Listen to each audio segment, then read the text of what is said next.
Say Kenya.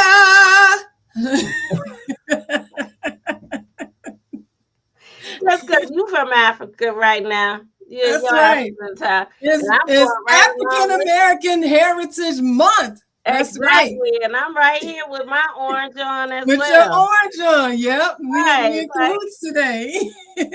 we ready. We ready. All right. Hey everybody. Welcome, welcome, welcome. Welcome back. It's They know another what it water is. cooler You know what it Wednesday. is. It's Yes. another water cooler Wednesday. Yes, and we are so excited to be here every Wednesday with you guys. And so I'm Dione Branch with Allure Dream Homes, and I have my wonderful co-host with me, All Lisa the way White. from, I'm just playing, Downers Grove.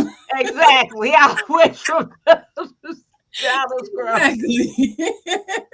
Hey, everybody, I'm Lisa, the House Money Mama. So happy to be here again with you all on a Wednesday, another Water Cooler Wednesday. Yes, yes, yes. So tonight we're going to break down this down payment assistance in Illinois, right? Because that's where we're from. We're from Illinois, but a lot of the things we might talk about that may apply to you if you are not in Illinois. Because Yes. there's other programs that's out there too, just not specific to Illinois. And there are some Mm-hmm. that are specific to Illinois that we'll talk about. Absolutely. Yeah, so we want to know what's real and what is the hype, right? Like all these different programs we hear about, all these different stuff we hear about, like, and people call me up on the phone all the time, Lisa, right? And they say, I'm a first time home buyer and I need first time home buyer uh, benefits. I need everything that a first Right. time home buyer can get. How many times do we hear that? um, at least weekly. Depending on what season of the year, it could be several times throughout the week, and sometimes it could be several times in a day. Exactly. But Yep, sometimes, for some reason, everybody, I'm a first time home buyer and I need everything that I can get. that's right. Y'all love that. Y'all love to say it. So, Absolutely. But there's a lot of misinformation out there right now. So I think it is good we're talking about this today so we can probably clear some things up for a few people. yeah, yeah. So let's talk about the myths, right? Let's talk about the myths. So let's get started with we keep hearing online. Um, you can buy a house with no money down. Is that always true? So here's the thing. It can be a little bit deceptive because one, it depends on what program, you have to qualify and things like that with income credit. Sometimes the property has to be in a specific location. They can have a lot of different parameters that you have to follow in order to qualify for the program. But another thing is that it is actually money down. And so people think that when they say, oh, no money down, that you don't have to come up with anything at all. So first of all, every loan, except for like USDA is 100% loan, VA is 100% loan, but those usually are Mhm. not the ones that you're looking at as far as having a down payment assistance program for. But FHA requires 3.5% down, as do what I would say conventional loans. They require at least 3% down. You can do between 3 and 5% depending on your income, because they do have special programs for people that certain income bracket that they can put less money down. So there is money that's put down into the loan itself, so that we're not financing 100% of the cost of your house. But also, you usually have to put something into that transaction. So some people think that you don't have to give any money at all. Right. That's not true. There's usually a required minimum contribution. So most places that's usually around 1%. And some is there's it might be a specific dollar amount, like maybe it's $1,000 that you have to contribute to your own transaction, and the rest of it can be handled by the down payment assistance program. So that's something to keep in mind. It's not free money. Yeah. So the thing about it too is you always people ask their friends, "Well, how much did you put down, to buy the house?" Mhm.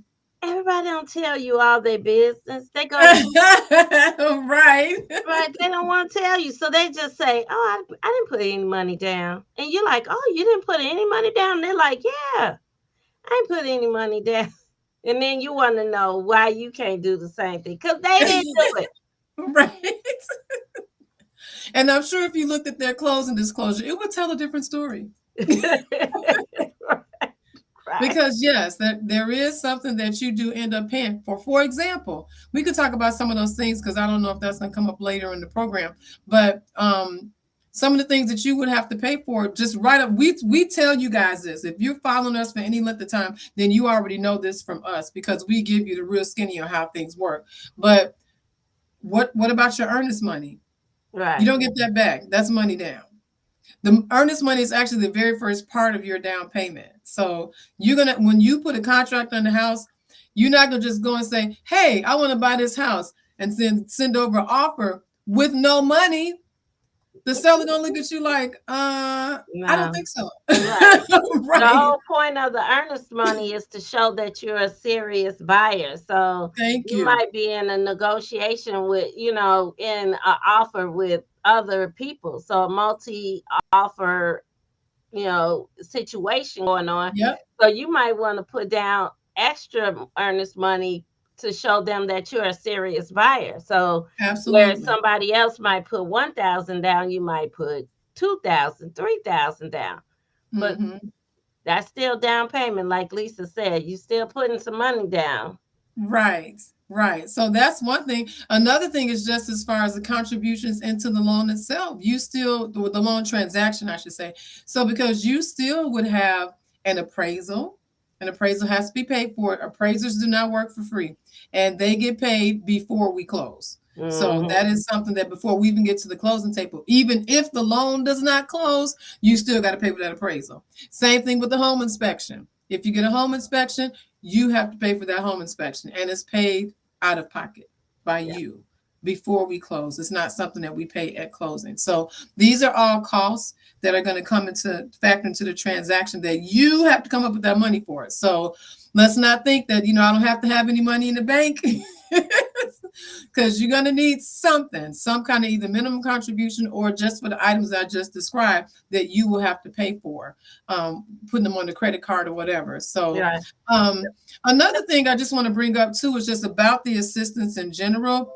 There are different types of programs. So for Yeah, example, that's what I was getting ready to ask you. Like, what are the actual programs that's actually available out here? okay, Right? Is that what yes. you're gonna go with? Something, yes and no, but it'll all come together. Hmm. so, so one of the things I was going to mention is that, like, me and Miss, what's her last name, Johnson. Yes, me and Miss Johnson just had this conversation. We revisited a couple of days ago because we've talked about it before, but then we revisited it a couple of days ago. So you have different types of programs.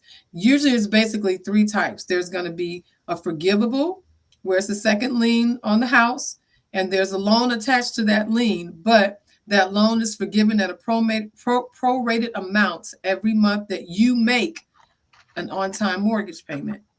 There is a repayable, which means there's a second lien on your house and there's a loan attached to that, and that loan has to be paid for a certain amount of years until that money that you received at closing is paid off. And then the third kind would be the more traditional, which everybody seems to think that we have a lot of, and actually we don't anymore. And that would be the actual grant. So that one is when you receive money at closing to help towards your closing costs, down payment, or whatever, and you do not have to pay it back. Yeah. There's not a second lien on your house for either. I do have a couple lenders that actually still do programs like that. Not a lot. I think I'm down to two now that actually still would do a program like that. Yeah. Yeah. So now I think what you were asking about is what we actually have available in the state of Illinois. Well, just period. I know we do have one in Illinois, and then we also, We got in Illinois. huh? What program we have in Illinois? Yeah, what program we got in Illinois? Ida.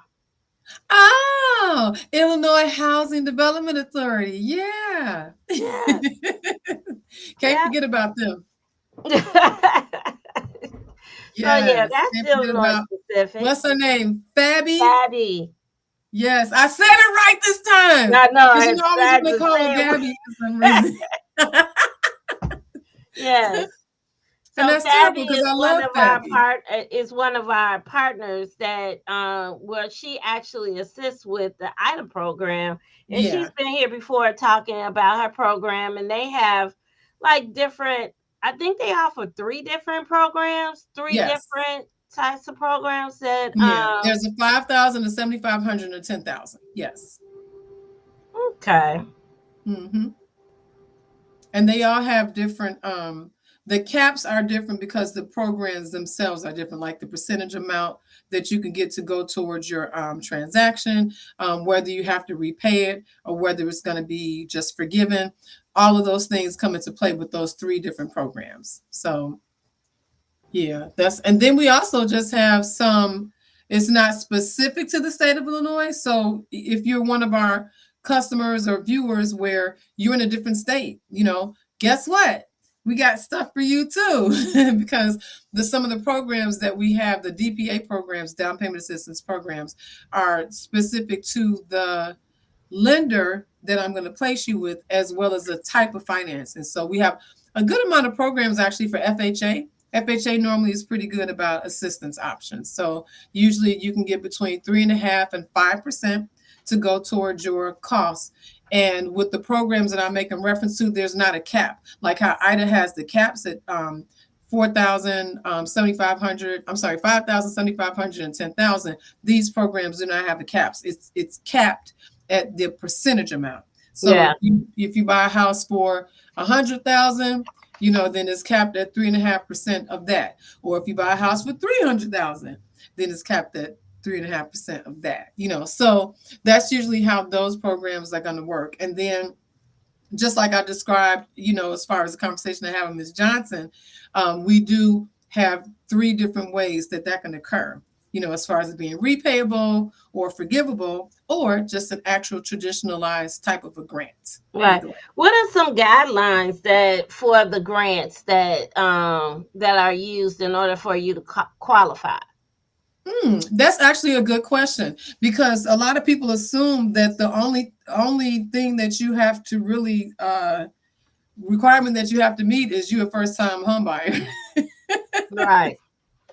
And that's not the case. So, and first, let me just also define a first time home buyer, because people even get that it's a little dicey how they define it. So, officially, a first time home buyer is someone who has not owned or been on title of a home in the previous 3 years.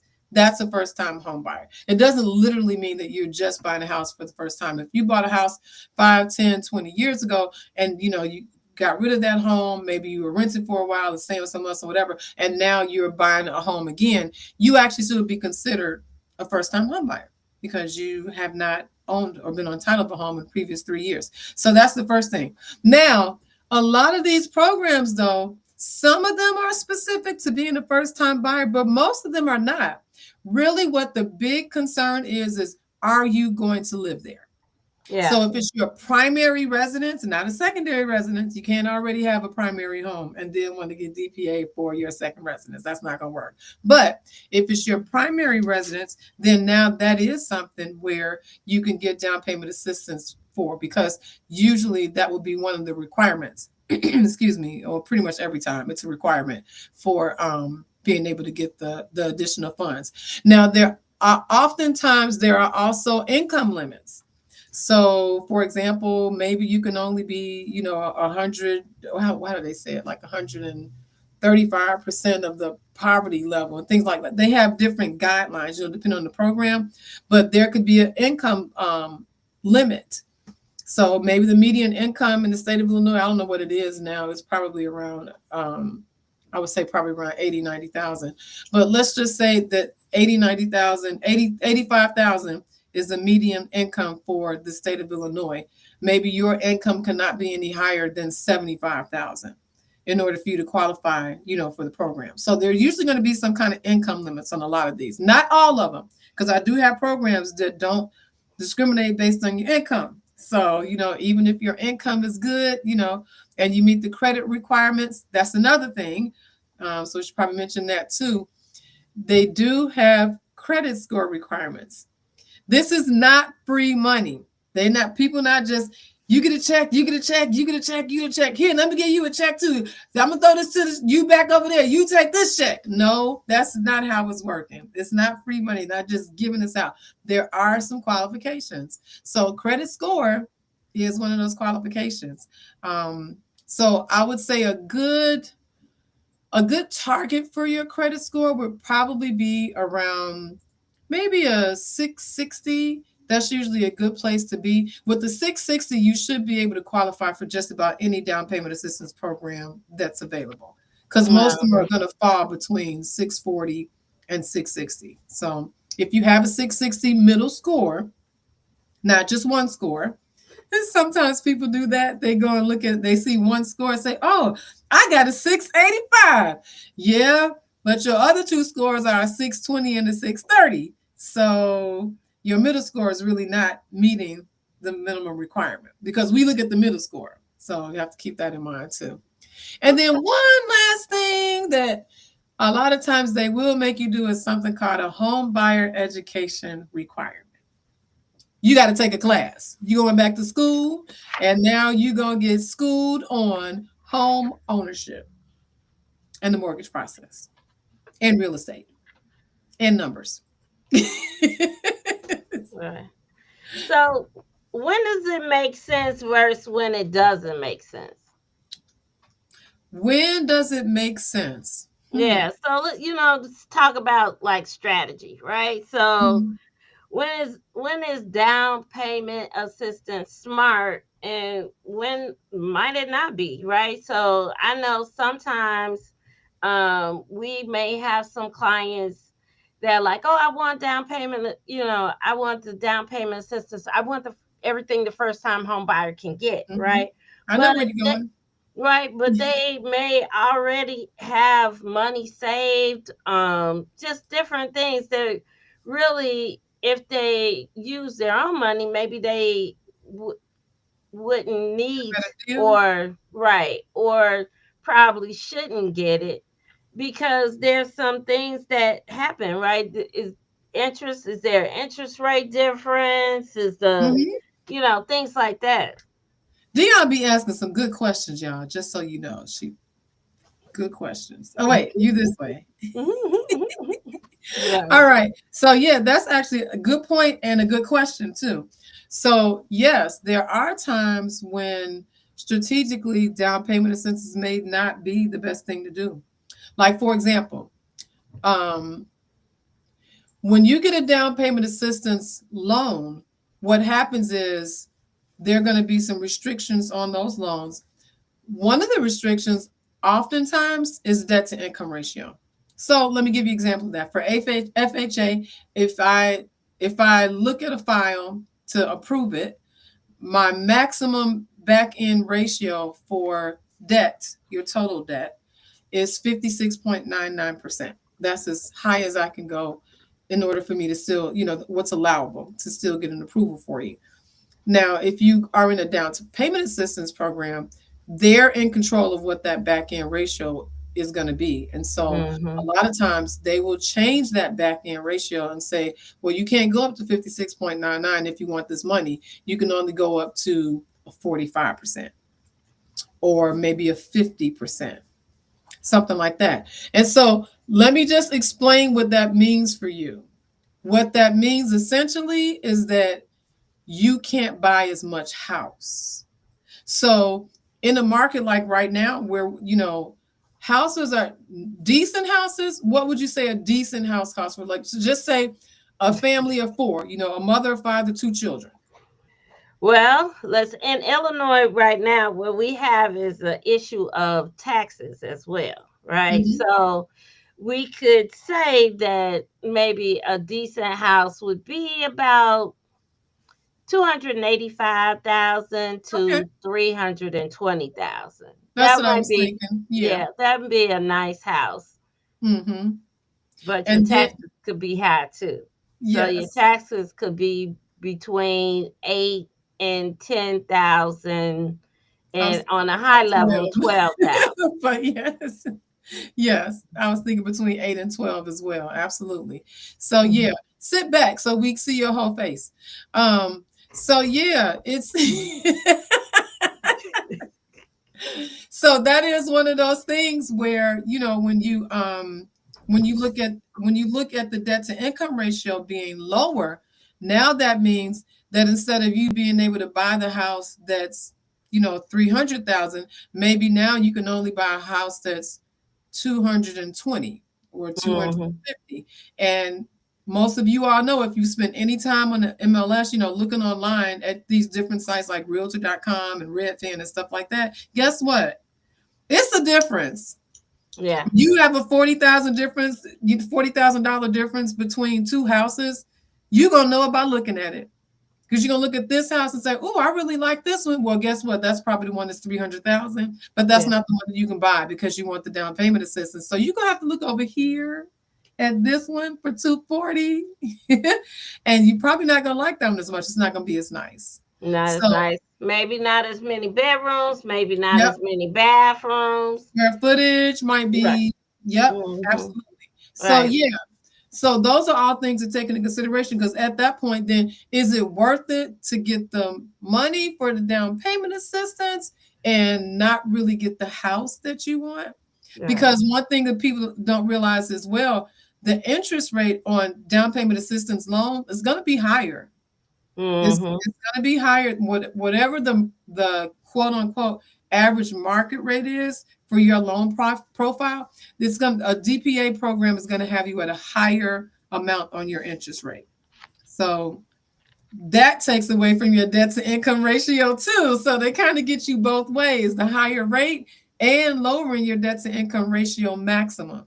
So those two things can have a negative impact on your home buying journey as far as using the down payment assistance program, because of the fact that now you won't really be able to get what you want a lot of times.